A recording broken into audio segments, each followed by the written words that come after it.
This is where the Macmillan's dream business was. My husband had a lifelong dream of starting his a small business and being an entrepreneur in the town that he grew up in. When Marilyn Macmillan and her husband rented their house from Lamech Realty Trust and started their movie rental store, Video Star, they thought they had everything they ever wanted. Truly enjoyed the business. We had lots of people that were from the community that we really loved to run it. My husband loved to come hang out on weekends, believe it or not. But those happy times soon ended. Something went wrong, very wrong. I had become very sick. My son was sick. My husband was sick.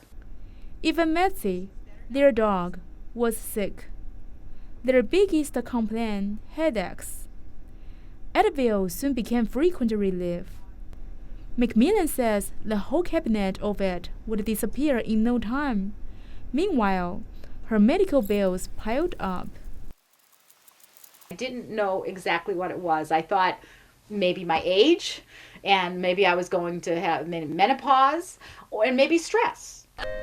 Then one day, the phone rang. It was someone from the Department of Environmental Protection. And he told me that I needed to leave the building immediately. Myself, customers, employees, right away, take nothing with me. Why? Because, they said, a routine groundwater test at the closed gasoline station next door detected PCE in the soil sample. PCE is short for perchloroethylene, which is most commonly used in dry cleaning.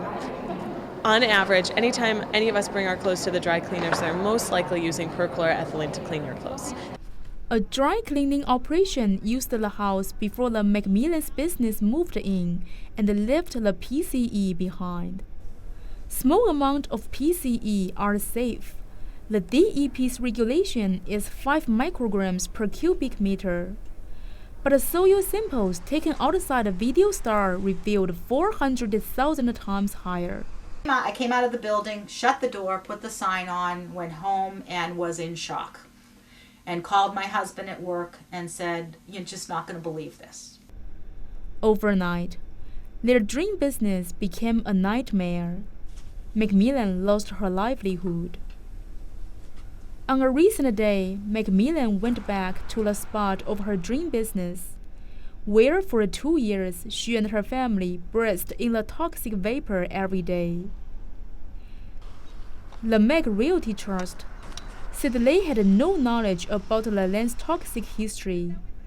Even if they did, that is not their responsibility to inform Macmillan about it. I wanted to know why were we as tenants not protected by the law? Right now, there are no laws require the landlord to provide the information of the land around a building. But somebody in the State House is pushing new legislation.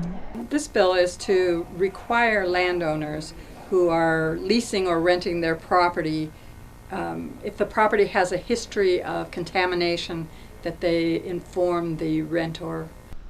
The Lamech Realty Trust has no comment on Macmillan's situation.